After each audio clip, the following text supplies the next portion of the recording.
అనుకోకూడదు. కొంతమంది డిస్లైక్ చేసేవాళ్ళు ఉంటారు, కానీ డిస్లైక్ చేసేవాళ్ళను కూడా మనం ఇంప్రెస్ చేయాలి అంటే కనుక మనం ఏ విధంగా మన యాక్టింగ్లో మార్పులు చేర్పులు చేసుకోవాలి అనుకుంటాడు. ఇక్కడ ఉన్నటువంటి కొంతమంది ఇండస్ట్రీలో, సార్ మీ సినిమాల్ని దొంగతనంగా చూసేవాళ్ళం సార్, ఇదేం కర్మయ్య దొంగతనం ఎందుకు, ధైర్యంగా చూడొచ్చు కదా అంటే, లేదు సార్ అలా చూస్తే మా వాళ్ళు కొంతమంది ఎందుకురా సినిమాలు అంటే అవేనా అని అనేవాళ్ళు సార్. అదేంటయ్యా సినిమాలకు కూడా తేడా చూపిస్తారా? అవును సార్, అందుకని మీ సినిమాలు మీ డ్యాన్స్ అంటే మాకు ఇష్టం సార్, అందుకని సెకండ్ షోలకి ఎవరికి తెలియకుండా కామ్గా వెళ్ళిపోయి చూసి వచ్చేవాళ్ళం సార్. ఏమిటి అసలు అవి చూసి కాలేజీలో ఆ పెర్ఫార్మెన్స్ ఇచ్చేసేవాళ్ళం సార్, మాకు ప్రైజులు వచ్చేసేవి. ఆ రకంగా అందరినీ కూడాను, ప్రతి ఒక్కరిని కూడా నేను నా వైపు ఆకట్టులాగా చేయగలిగాను. అలాగే learn from mentors and successful entrepreneurs. ఎవరైతే మీకంటే ముందే సాధించారో వాళ్ళని మీరు ఆధారంగా చేసుకుని వాళ్ళు ఏ విధంగా అంత స్థాయికి వెళ్ళారు, టాటా వాళ్ళు కానీ ఇంకోళ్ళు కానీ వెళ్ళారు. అంటే నా విషయంలో రామారావు గారు, నాగేశ్వరరావు గారు ఆ స్థాయికి వెళ్ళారంటే క్రమశిక్షణ, టాలెంట్ అనేది ప్రూవ్డ్. కానీ ఇక్కడ క్రమశిక్షణ అనేది చాలా ఇంపార్టెంట్. అందరితో సత్సంబంధాలు పెట్టుకోవడం ఇంపార్టెంట్. నిన్ను క్రిటిసైజ్ చేసే వాళ్ళు ఉంటారు, ఆవేశపడకు, వాళ్ళ తప్పు వాళ్ళు తెలుసుకుంటారు, నువ్వు సంయమనం పాటించాలి. అండ్ అట్లాగా నేను నా సీనియర్స్ నుంచి నేర్చుకుంటూ వచ్చాను. Learn more mentor and successful entrepreneurs of course. అలాగే నెట్వర్క్ అనేది చాలా ఇదిగా ఉండాలి మీకు, అంటే డిస్ట్రిబ్యూషన్ సైడ్ కానీ ఇంకోటి కానీ మీ ప్రోడక్ట్ మార్కెటింగ్ చేసుకోవడం. అలాగా నా విషయంలో నాకు అండగా నిలబడింది, నన్ను ప్రజల్లోకి నిరంతరం తీసుకెళ్ళేది ఎవరంటే నా అభిమానులు. మీ ఎంటర్ప్రినర్స్కి ఎలాగైతే కనుక నెట్వర్క్ ఉంటుందో, అబ్జర్వ్ చేసుకుంటారో, డిస్ట్రిబ్యూషన్ ఉంటుందో, మార్కెటింగ్ స్ట్రాటజీస్ ఉంటాయో, అలాగా నా అభిమానులు ఎప్పటికప్పుడు నాకు అండదండలు అందిస్తూ కొండంత అండగా నిలబడ్డారు.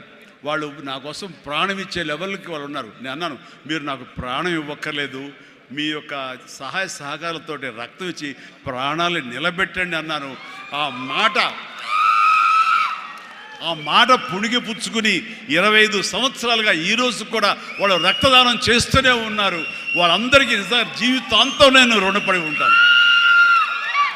అందులో భాగంగా ఎక్కడో ఉన్నట్టు నా మాట, ఇక్కడ మాట్లాడిన నా మాట అమెరికా దాకా వినపడింది. కాబట్టి ఆప్తా ఎన్నోసార్లు నా పేరు మీద బ్లడ్ బ్యాంకులు నిర్వహించారు, రక్తదానాల శిబిరాలు నిర్వహించారు. ఈ రవి కానివ్వండి, మధు కానివ్వండి, ఇలాంటి వాళ్ళందరూ కూడాను ఇవి చేశారు. ఈ రోజున అన్ఫార్చునేట్లీ రవి వర్రే ఒక బ్రెయిన్ స్ట్రోక్ వచ్చేది ఆగిపోయినప్పుడు, ఆ విషయం తెలిసినప్పుడు అతనికి వీడియో పెట్టాను నేను. వీడియో, రవి డోంట్ వర్రీ, ఇవన్నీ స్మాల్ థింగ్సే, బట్ అన్ఫార్చునేట్, సో త్వరలో కోలుకుంటావని అతను నేను మెసేజ్ పెట్టినప్పుడు అతను పొందిన ఆనందం అంతా ఇంత కాదు, అది ఎంతో ఉత్సాహాన్ని ఇచ్చింది. ఈ రోజున కోలుకుంటున్నాడు. ఈ రోజున ఈ సభ రవి రావాలి, అన్ఫార్చునేట్ రాలేకపోయాడు, కానీ నెక్స్ట్ ఇదే సభ ఇక్కడ జరిగితే కనుక రవి వస్తాడు, నేను వస్తాను, మీతో ఉంటాను. మీ అందరి ఆశీస్సులతోటి రవి లాంటి ఎంతూజియాస్టిక్ గాయ్ కోలుకుంటున్నాడు. వాళ్ళు మధుతోటిను, సాగర్ గారితో, మన ఇతర ఫ్రెండ్స్ తోటి, సుబ్బు చంద్రశేఖర్ గారితో, వీళ్ళందరితో కూడాను మళ్ళీ కలిసి ఈ యొక్క సభల్ని ఇంతకంటే అద్భుతంగా చేయాలి. అండ్ ఆ రకంగా నేను మీ ఎంటర్ప్రినర్షిప్, యంగ్స్టర్స్ ఎలాగ రావాలి ఏమిటి అనేది నా గురించి నేను చెప్పుకోవడంలో తెలియకుండానే మీకు అందరికీ చెప్పాను. అది మీకు అందరికీ అర్థమై ఉంటుందేమో అనిపిస్తుంది. కాబట్టి ఇది నాకు గొప్ప అవకాశం. ఈ తీరుగా, ఈ రీతిగా, ఇదే విధంగా మనం వెళ్ళగలిగితే కనుక ఎవ్వరికి అడ్డుండదు. ఇక్కడ ఒక్కొక్కరు ఒక్కొక్క గ్రేట్ ఎంటర్ప్రినర్స్ అవుతారు.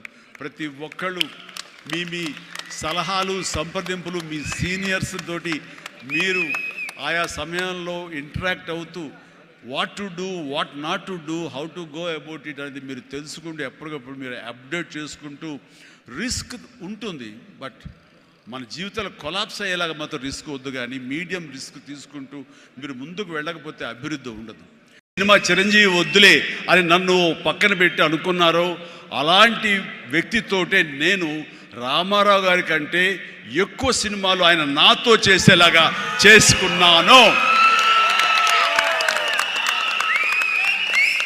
అత్యధిక సినిమాలు రామారావు గారు చేస్తే ఆ మహానుభావుడు ఆ దర్శకుడి దగ్గర, అదే దర్శకులు వారు నన్ను భుజం పట్టి నన్ను పైకి తీసుకుని ఆయనకంటే అది పరిస్థితుల్ని మనకు అనుకూలంగా మలుచుకోవటం, మార్చుకోవటం, తద్వారా మనం ఇంకొంచెం పైకి వెళ్ళటం అనేది.